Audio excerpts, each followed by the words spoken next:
Hi guys, welcome to the unique classes YouTube channel. आज हम आपको साइंस पढ़ाने जा रहे हैं। जो साइंस में हमारा टॉपिक है वो टॉपिक क्या है? Acids, bases and salts. मतलब क्या है? अम्ल, क्षार और लवण। क्या मतलब है? अम्ल, क्षार और लवण। इसके बारे में आज हम जानेंगे। तो सबसे पहले बात करते हैं अपने एसिड की। किसकी बात करते हैं? एसिड की।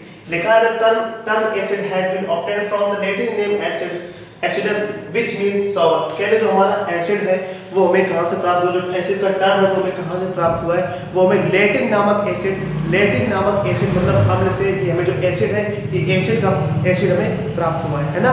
तो एसिड का मतलब क्या है? Which means sour. मतलब क्या होता है? खट्टा, खट्टापन। सॉवर मतलब खट्टापन। कह रहे हैं acid are substance which are sour in taste. कह रहे हैं एसिड्स उन पदार्थों को कहते हैं जो स्वाद में खट्टे होते हैं। कैसे होते हैं? स्वाद में खट्टे होते हैं। यहाँ पे लिखा है ना acid are substances which are sour in taste. कह रहे हैं जो स्वाद में खट्टे होते हैं उन्हें हम अम्ल कहते हैं। क्या कहते हैं? अम्ल कहते हैं। ठीक है। लिखा है the sour taste of lemon juice. जैसे the sour taste of lemon juice. अच्छा एक चीज बताइए, हम कई चीजें अपनी तरफ खाते हैं पीते हैं तो कई चीजें हमें खट्टी लगती है ना। अब हमें ये नहीं पता होगा कि वो खट्टी किस कारण होती है ना, उनमें अम्ल पाया जाता है, हमें ये नहीं पता होगा। तो सबसे पहले देखिए the sour taste of lemon juice is due to the presence of citric acid. कह रहे हैं जो टेस्ट होता है ना इसका, लेमन जूस का जो टेस्ट होता है वो हमें खट्टा क्यों लगता है? क्यों खट्टा लगता है? क्योंकि उसमें कौन सा एसिड पाया जाता है? हमारा साइट्रिक एसिड। कौन सा पाया जाता है? Citric acid. लिखा है कि the sour taste of lemon juice is due to the presence of citric acid. क्योंकि इसमें किसकी उपस्थिति होती है? साइट्रिक एसिड की उपस्थिति होती है किसमें? लेमन जूस में। इसलिए लेमन जूस हमको स्वाद में खट्टा लगता है। And sour taste of grapes और टेमराइड। कह रहे ग्रेप और टेमराइड का हमें स्वाद खट्टा क्यों लगता है चखने में? क्योंकि क्या होता है इसमें? Due to tartaric acid. क्योंकि इसमें क्या होती है? टार्ट्रिक एसिड के कारण ये हमें खट्टे लगते हैं, है ना। कैसे लगते हैं? खट्टे रहते हैं। ग्रेप्स मींस अंगूर और टेमराइड मींस होती है इमली। क्या होती है? इमली। अच्छा कह रहे हैं and that of vinegar is due to acetic acid. और कह रहे विनेगर जो होता है वो टेस्ट में खट्टा क्यों होता है? क्योंकि उसमें कौन सा एसिड पाया जाता है? Acetic acid. कौन सा पाया जाता है? एसिड, एसिटिक एसिड पाया जाता है। ठीक है। उसके बाद देखा vitamin C presence in citric acid fruit are ascorbic acid. कह रहे हैं vitamin C present in citrus fruit. कह रहे जितने भी हमारे सिट्रस फ्रूट खट्टे फ्रूट होते हैं उनमें क्या पाई जाती है? Vitamin C. क्या पाई जाती है? Vitamin C. तो विटामिन सी का रासायनिक नाम क्या होता है? वही यहाँ पे दिखा है। और विटामिन सी को कहते हैं क्या है? Ascorbic acid. क्या बोलते हैं? Ascorbic acid. और विटामिन सी का जो हमारा रासायनिक नाम जो केमिकल नेम भी होता है वो हमारा क्या होता है? Ascorbic acid. क्या होता है? Ascorbic acid. अच्छा अब हम बात करते हैं formic acid is present in the sting of brown art. कह रहे जो फॉर्मिक एसिड है वो स्टिंग मतलब ब्राउन आर्ट, जो भूरी चींटियां होती है ना उनके डंक में क्या पाया जाता है? हमारा ये फॉर्मिक एसिड पाया जाता है। कौन सा एसिड पाया जाता है? हमारा फॉर्मिक एसिड पाया जाता है। कहां पे? जो हमारे भूरी चींटी के डंक में फॉर्मिक एसिड पाया जाता है। लेकिन the sharp pain caused by the sting, इसीलिए उसके जो डंक होता है उसके डंक से जब वो हमें काट दे तो बहुत भयंकर हमें दर्द होता है। क्या होता है? दर्द होता है। ऑफ ब्राउन आर्ट, है ना। Brown ant, nettles and bees is due to formic acid. Nettles means होता है बिच्छू एंड बीज मतलब मधुमक्खी, ड्यू टू फॉर्मिक एसिड। ये सब जब हमें काट लेते हैं, जैसे कि बिच्छू होते हैं, हमारे भूरी वाली चींटी होती है ना, या मधुमक्खी होती हैं, ये सब हमें जब काट लेते हैं तो हमें दर्द क्यों होता है? क्योंकि इनके अंदर फॉर्मिक एसिड पाया जाता है। कौन सा एसिड पाया जाता है? Formic acid. फॉर्मिक एसिड की वजह से हमें इनके जब ये काटते हैं तो हमें दर्द होता है। तो एक चीज आप याद रखिए कि एसिड हम किसे कहते हैं? Acid are substance which are sour in taste. Acid उन पदार्थों को कहते हैं जो स्वाद में खट्टे होते हैं। कैसे होते हैं? खट्टे। जैसे हमारा नींबू का रस निकलता है वो प्रकार का एसिड होता है ना, वो खट्टा होता है टेस्ट में। तो यही बात कह रहे हैं। अब हम आगे बात करेंगे क्षार की। किसकी बात करेंगे? क्षार मतलब बेसिस की बात करेंगे, यानी क्षार की बात करेंगे।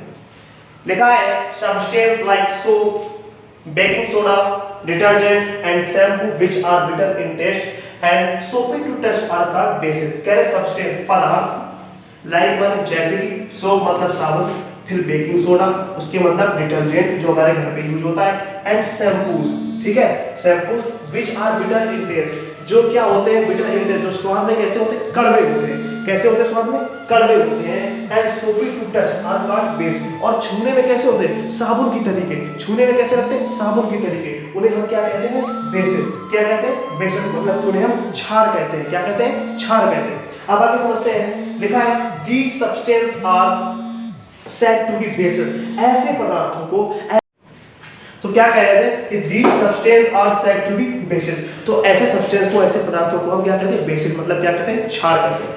लिखा है generally when ever you have acidity in stomach, तो क्या कहते हैं, जब हमारे पेट में कभी कभी अपच हो जाती है, मतलब एसिडिटी हो जाती है, तो हम क्या करते हैं, कह रहे हैं you are advise to take an antiseptic bases. Antiseptic base मतलब क्या होता है कि हमें सलाह क्या दी जाती है कि हम ऐसे पदार्थ लें, मतलब कि अम्लरोधक पदार्थ। अम्लरोधक पदार्थ मतलब जैसे कि क्षार में एक ऐसा क्षार आता है, अम्लरोधक पदार्थ है which helps to neutralise the acidity in your stomach, जो क्या करता है, जो हमारे पेट में जाकर, हमारे शरीर में जाकर एसिडिटी की मात्रा को कम कर देता है, एसिडिटी के प्रभाव को कम कर देता है, और हम उससे रिलीफ पा लेते हैं। तो ये हमारा क्या होता है, बेस। तो बेस का जो कहने का मतलब क्या होता है कि these substances are said to be basic, मतलब कि जो हमारे सब्सटेंस होते हैं वो कहते हैं छूने में, सॉरी जो हमारे क्षार होते हैं वो छूने में सोपी मतलब साबुन के तरीके होते हैं, है ना। किसके तरीके होते हैं, साबुन के, और टेस्ट में कैसे होते हैं, हमारे खट्टे। अच्छा, अब हम बात करते हैं इंडिकेटर्स की। किसकी बात करते हैं, इंडिकेटर्स। इंडिकेटर मतलब ये संकेत करने वाले होते हैं, पता लगाते हैं, ठीक है। लिखा indicator are the subject that are used to test the acid और बेसिक और ए सब्सटेंस। कह रहे हमारे पास जो सब्सटेंस है, ठीक है, तो हम ये कैसे पता लगाएंगे कि जो हमारा सब्सटेंस है वो एसिड है, मतलब अम्ल है कि क्षार है। अब हमें ये भी तो पता लगाना है कि जो हमारा दिया हुआ सब्सटेंस है ये हमारा अम्ल है या क्षार है, क्योंकि हमारे जो, जैसे हमारे पास जो, अच्छा लैब में क्या होता है, जो साइंटिस्ट होते हैं वो इंडिकेटर्स का इस्तेमाल करते हैं। इंडिकेटर्स का इस्तेमाल करते हैं क्योंकि उनके पास अगर एक पदार्थ है, उन्हें नहीं पता है कि ये अम्ल है या क्षार है, तो वो इंडिकेटर्स का ही इस्तेमाल करके ये पता लगाते हैं कि ये जो पदार्थ है दिया हुआ हमारा, ये अम्ल है या हमारा क्षार है ना। तो ये हमें बताते हैं, ठीक है। तो कह रहे हैं these are special chemical substance which changes in color when brought in contact with acid and bases। कह रहे हैं कि जो इंडिकेटर्स होते हैं जब इनकी अभिक्रिया कराई जाती है किसी पदार्थ अम्ल या क्षार के साथ, अम्ल या क्षारों के साथ जब इंडिकेटर्स की अभिक्रिया कराई जाती है किसी पदार्थ को लेकर जब अभिक्रिया कराई जाती है तो वो अपने कलर में परिवर्तित कर देते हैं। कलर को क्या कर देते हैं, परिवर्तित कर देते हैं, मतलब अपने कलर को चेंज कर देते हैं। क्या कर देते हैं, कलर को चेंज कर देते हैं। तो मैंने जैसा कि आपको बताया प्रयोगशाला में, जैसे कोई पदार्थ है जब वो कलर को चेंज करते हैं तो साइंटिस्ट को पता होता है कि अम्ल इस कलर में चेंज होता है, क्षार इस कलर को चेंज कर देता है ना। तो तभी तो साइंटिस्ट जो हमारे तभी तो पता लगाते हैं कि जो दिया हुआ सब्सटेंस हमारा अम्ल है या क्षार। चलिए आगे देखते हैं। देखा एग्जांपल में लिखा है नंबर ए, देखा when red litmus paper is treated with bases, कह रहे हैं it changes into blue color। एक बार फिर से सुनिए, लिखा है when red litmus paper is treated with bases base exchange into blue colour. कह रहे हैं जब लाल लिटमस पेपर की क्या करें, जब लाल लिटमस पेपर की अभिक्रिया कराई जाती है किसके साथ, क्षार के साथ। जब लाल लिटमस पेपर की क्षार के साथ अभिक्रिया कराई जाती है तो वह नीले कलर में परिवर्तित हो जाता है, नीले रंग में, ब्लू कलर में परिवर्तित हो जाता है ना।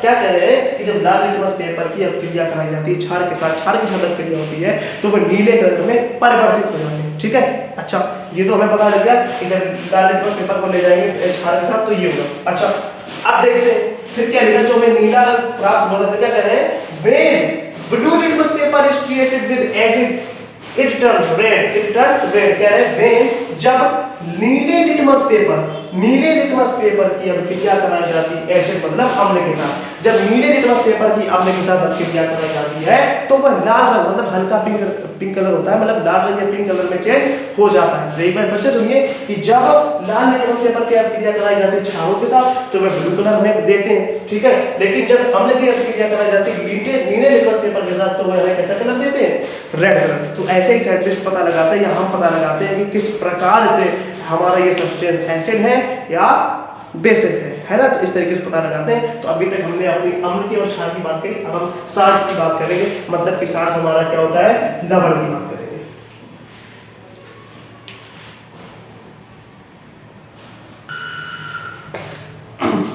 तो अब हम बात करते हैं अपने साल्ट की, किसकी बात करेंगे, साल्ट की। कह रहे when an acid is added to a base a salt and water are formed। कह रहे हैं कि जब हम अम्ल की क्षार के साथ अभिक्रिया कराते हैं, अम्ल की क्षार के साथ अभिक्रिया कराते हैं तो फलस्वरूप जो हमें पदार्थ प्राप्त होता है, जो फलस्वरूप हमें पदार्थ प्राप्त होता है उसे हम कहते हैं साल्ट्स, मतलब कि लवण कहते हैं। क्या कहते हैं? साल्ट्स, मतलब कि लवण कहते हैं। कह रहे हैं a salts and water are performed, तो उसमें प्राप्त क्या होता है? हमें साल्ट लवण भी प्राप्त होता है और उसके साथ साथ क्या प्राप्त होता है? हमें जल की भी प्राप्ति होती है। अच्छा, यहाँ पे लिखा था reaction between acid and the reaction between acid and base and a base is called neutralisation. कह रहे हैं जब एसिड की और बेस की, मतलब कि जब अम्ल और क्षार की साथ में अभिक्रिया कराई जाती है, क्या कराई जाती है? अभिक्रिया, तो उसे हम क्या कहते हैं? न्यूट्रलाइजेशन। तो क्या कहते हैं उसे? न्यूट्रलाइजेशन। और इस न्यूट्रलाइजेशन के दौरान हमें क्या क्या प्राप्त होता है? मतलब हमारा लवण प्राप्त होता है एंड वाटर। और यह इस प्रक्रिया में are form in this process, मतलब इस प्रक्रिया में हमें जब रिएक्शन करवाई जाती है अम्ल की क्षार के साथ, तो हमें साल्ट के साथ, मतलब कि लवण के साथ साथ हमें जल की भी प्राप्ति होती है। तो ये आज का हमारा टॉपिक था acid, basis and salts. I hope कि आपको मैंने जो ये शॉर्ट में एसिड, बेसिस और साल्ट का जो टॉपिक समझाया है आपको समझ में आया होगा।